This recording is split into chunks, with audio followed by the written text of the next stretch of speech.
پچھلے کئی دنوں سے میں دیکھ رہا ہوں کہ سوشل میڈیا پہ پھر سے بلوچستان میں ایک جو مسنگ پرسن والا معاملہ ہے اس پہ بھی بات ہو رہی ہے۔ بیسیکلی یہ جو معاملہ ہے بلوچستان کا، یہ کہاں سے شروع ہوا، اس میں کون کون سے فیز آئے۔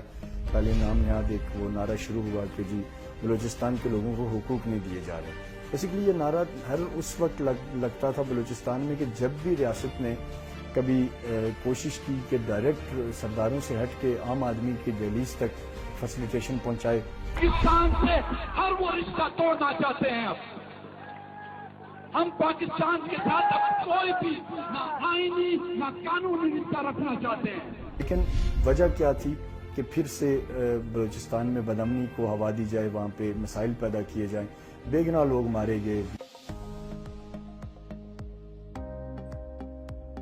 بسم اللہ الرحمن الرحیم۔ ناظرین، میں ہوں ڈاکٹر عرفان، آپ دیکھ رہے ہیں میرا یوٹیوب چینل۔ ایک بہت ہی امپورٹنٹ موضوع کے ساتھ آج آپ کے سامنے حاضر ہوا ہوں۔ آج جو بیسیکلی میں ویڈیو بنا رہا ہوں، اس کے 4 پارٹ ہوں گے۔ جو پہلا پارٹ ہے جس کے اوپر ابھی ہم بات کریں گے، اور میرے تمام دیکھنے والوں سے یہ ریکویسٹ ہے کہ جو ہمیں جوائن کر رہے ہیں ابھی، وہ اس کے 4 پارٹ ضرور دیکھیں، تب انہیں سمجھ آئے گی کہ ایگزیکٹلی بات ہم کرنا کیا چاہ رہے ہیں۔ پچھلے کئی دنوں سے میں دیکھ رہا ہوں کہ سوشل میڈیا پہ پھر سے بلوچستان میں ایک جو مسنگ پرسن والا معاملہ ہے اس پہ بھی بات ہو رہی ہے۔ باقی بھی بہت سارے ایشوز ہیں۔ جو ایک واقعہ ہوا مکران سائٹ پہ، مکران بیلٹ میں، اس کے اوپر بھی بڑی بات ہو رہی ہے۔ بریمش بچی جو جس کو ڈاکو آئے اور اس میں وہ زخمی ہوئی، تو اس سارے واقعے کے اوپر جو بات چل رہی ہے، اس پہ میں بڑی امپورٹنٹ چیزیں آپ کے ساتھ بیسیکلی شیئر کرنا چاہوں گا۔ ایک پورا بیک گراؤنڈ آپ کو دینا چاہوں گا کہ بیسیکلی یہ جو معاملہ ہے بلوچستان کا، یہ کہاں سے شروع ہوا، اس میں کون کون سے فیز آئے، کن کن لوگوں کا اس میں مثبت کردار رہا، اور کون کون سے ایسے لوگ تھے جنہوں نے جب پاکستان مشکل حالات میں تھا، جب بلوچستان میں دہشت گردی عروج پہ تھی، تو اس وقت وہ ٹیررسٹ کے سمپتھائزر بن کے سامنے آئے۔ یہ اس کی بڑی ایک ڈیٹیل ہے جس کو میں آج آپ کے سامنے رکھوں گا، اور تمام اتھینٹک چیزیں ہوں گی جن کو آپ کسی بھی طور پہ ہسٹری سے میچ کریں تو وہ کہیں پہ بھی انشاءاللہ کوئی ہماری چیز چیلنج نہیں کی جا سکتی۔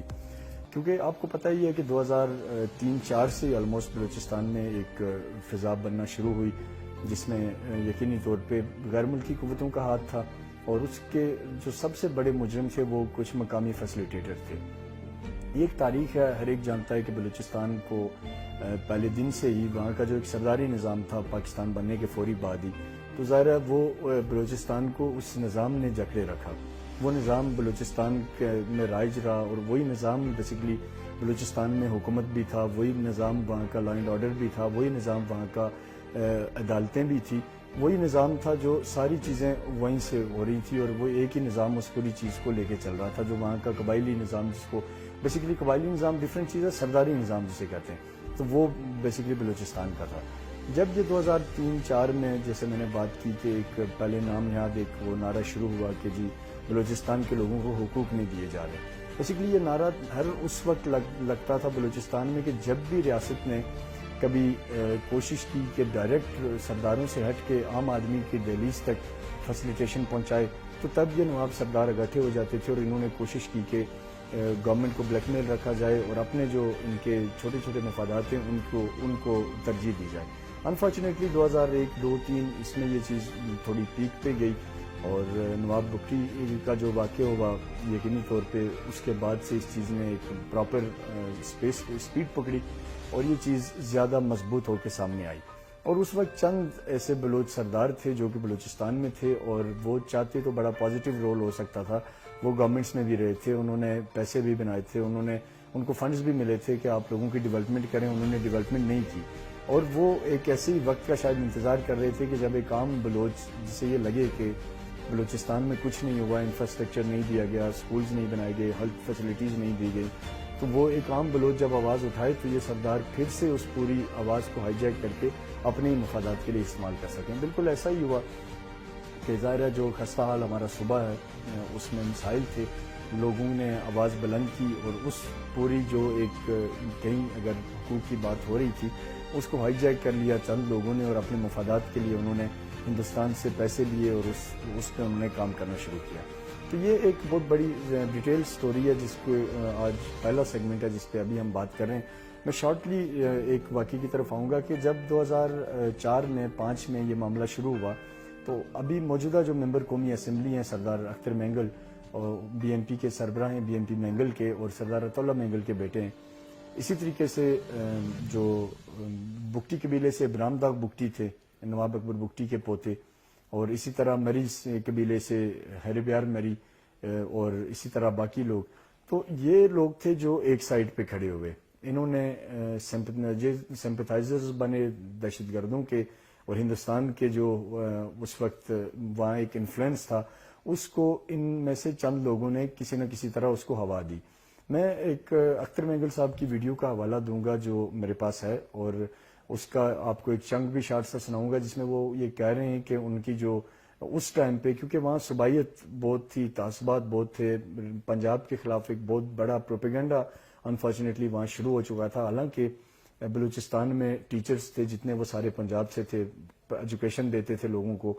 وہاں پہ تمام تر بہت سارے شعبہ جات زندگی میں پنجاب کے لوگوں کا بڑا پازیٹیو رول تھا, اور اس کو بلوچستان کا اکثریتی طبقہ مانتا بھی ہے, اور اس وقت بھی مانتا تھا. لیکن یہ کیونکہ چند ایک لوگ تھے, پاور میں تھے, پھر ان کے پاس سرداری نوابی تھی, اس کا فائدہ اٹھایا, کچھ بٹکے ہوئے لوگوں کو استعمال کیا. ہندوستان کے پیسوں کا کمال تھا جس سے چیزیں انہوں نے بنائی. تو اس میں اختر مینگل صاحب یہ فرما رہے ہیں کہ جی یہ جو میری جدوجہد ہے یا ہماری جدوجہد ہے وہ پنجاب کے خلاف ہے, اور باقی جو بھی باتیں وہ اس میں کر رہے ہیں بہرحال وہ ایک چھوٹا سا چنک ہے, آپ اس کو دیکھیں, اس کے بعد ہم واپس آتے ہیں اور پھر اپنی بات کو آگے بڑھاتے ہیں. پاکستان سے ہر وہ رشتہ توڑنا چاہتے ہیں. اب ہم پاکستان کے ساتھ اب کوئی بھی نہ آئینی نہ قانونی رشتہ رکھنا چاہتے ہیں. وہ پاکستان کا قانون جو ہماری لاشیں میں حوالہ نہیں کر سکتا, وہ پاکستان کا آئین جو ہماری بزرگوں کی عزت نہیں کر سکتا, وہ پاکستان کی اسمبلیاں, وہ ایوان جو ہمارے بزرگوں کی میت پر ہمیں فاتحہ کی اجازت نہیں دیتی. میں لعنت بھیجتا ہوں ایسے ایوانوں پر.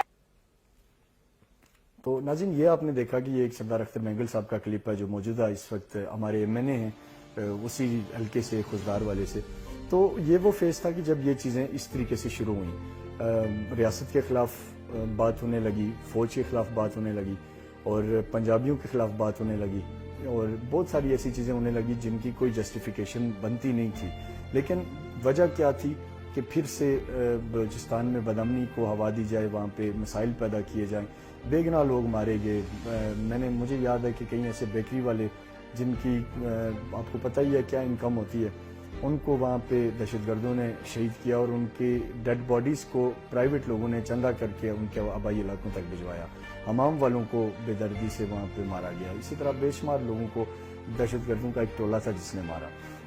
اب ایک طرف یہ ٹولہ تھا جو کہ دہشت گردی کو پروموٹ کر رہا تھا, اور دوسری طرف ایک اکثریت بلوچستان کے لوگوں کی تھی جو کہ اس دہشت گردی کے خلاف تھی, جو آواز اٹھا رہے تھے اس کے خلاف, جو اپنی شاندار جو بلوچ روایات ہیں ان کا سر عام قتل عام ہونا نہیں دیکھنا چاہتے تھے. وہ ان چیزوں پہ بڑے پریشان تھے کہ یہ ہمارے صوبے میں ہو کیا رہا ہے. تو یہ ایک بہت بڑا کھیل ہے جس کی ابھی جسٹ ایک سٹارٹ میں ہم ابھی آغاز کیا, جسٹ ایک سوچ آپ کے سامنے رکھی کہ اس وقت کیا ہوا. میں ہرگز بلیم یہ نہیں کر رہا کہ اگر اس وقت سردار اختر مینگل صاحب کے یہ جذبات تھے تو وہ آج بھی وہی ہوں گے. یہ چیزیں آگے میں اگلی ایپیسوڈ میں جب لاؤں گا آپ کے سامنے آئیں گی چیزیں, تو آپ ڈیفینیٹلی اس کو بہتر سمجھیں گے کہ یہ معاملہ چل کیا رہا تھا. بہرحال ابھی میں 2004-05 میں ہوں. یہ ایک سٹارٹ ہے دہشت گردی کا, ہندوستانی سپانسرڈ ملیٹنسی شروع ہوئی.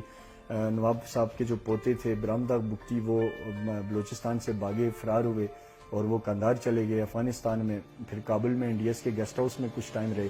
وہاں پہ جب پاکستان نے ان کو ٹریس کر لیا کہ یہ یہاں ہیں, اور جب پراپر احتجاج کیا گیا افغان گورنمنٹ کے ساتھ, تو اس وقت ایک پراپر طریقے سے انڈین ایجنسی را نے, NDS نے, اور باقی جو ان کے ہوسٹائل انٹرنیشنل ایجنسیز تھی, انہوں نے مل کے ابرام داغ بگٹی کو وہاں سے نکالا اور ان کو سوئٹزرلینڈ شفٹ کر دیا, جنیوا پہنچا دیا انہیں.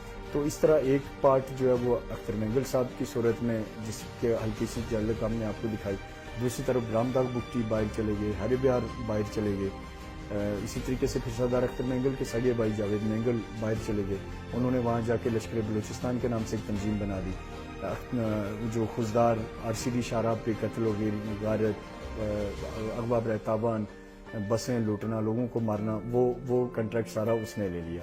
ڈیرہ بگٹی کی طرف ابرام داغ بگٹی نے اپنا کام شروع کر دیا, اور اسی طریقے سے کولو والی سائڈ پہ ہیری بیار مری نے اپنا کام کیا. دوسری طرف جو مکران بیلٹ ہے وہاں پہ بھی کچھ عناصر تھے جو کہ مستقل بدامنی کی طرف کوششیں کر رہے تھے.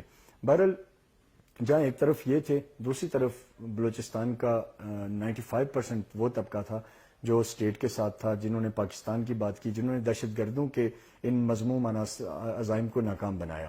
بہرحال اس پارٹ کی طرف ہم اگلی ویڈیو میں آئیں گے. ابھی کیونکہ اس کی لینتھ زیادہ ہو رہی ہے, میں یہ چاہوں گا کہ یہ جو بات ہے یہ انتہائی امپورٹنٹ ہے. اس میں آپ کو ان تمام چیزوں کے جواب ملیں گے کہ یہ مسنگ پرسن کیا ہیں, یہ جو باتیں ہو رہی ہیں, ماما قدیر جو باتیں کر رہا ہے وہ کیا ہے, یہ جو باہر بینرز لگاتے ہیں وہ کیا ہے, اور سردار اختر مینگل صاحب کا جو ماضی کا رول تھا وہ کیا ہے, بیچ میں ان کا جو ایک پھر وہ کچھ ڈائیورٹ ہوئے, اس کے پیچھے کیا محرکات تھے, اب وہ کیا چاہتے ہیں, فیوچر میں کیا ہونے والا ہے, اور جو لوگ باہر گئے ہوئے ہیں سیلف ایگزائل میں خود ساختہ جلاوطنی کاٹ رہے ہیں ان کا کیا فیوچر ہے, اور پورا جو ایک بیک گراؤنڈ ہے وہ بہرحال یہ تسلسل رہے گا. یہ پہلی ایپیسوڈ تھی, جسٹ ایک انٹرو تھا. اس کے بعد ہم اگلی ویڈیو میں آپ کو ہم اس کے جو فیوچر جو چیزیں اس کے اوپر بات کریں گے. آپ سے ریکویسٹ ہے کہ ہمارے چینل کو ضرور سبسکرائب کریں, اور یہ جو چاروں ہماری ایپیسوڈ ہوں گی اس موضوع پہ, گو کہ یہ بہت کم وقت ہے لیکن اس میں ہم کوشش کریں گے کہ سم اپ کر کے چیزوں کو آپ کے سامنے رکھیں, اور آپ کو یہ جو انتہائی سینسٹیو معاملہ جس پہ پروپیگنڈا ہو رہا ہے انٹرنیشنلی, ایک جینون نیریٹو ہم آپ کے سامنے رکھیں گے. امید ہے کہ آپ ہمارے ساتھ رہیں گے ان چاروں ایپیسوڈ تک. تب کا اگلی ویڈیو تک کے لیے اجازت دیجیے. اللہ حافظ. پاکستان پائندہ باد.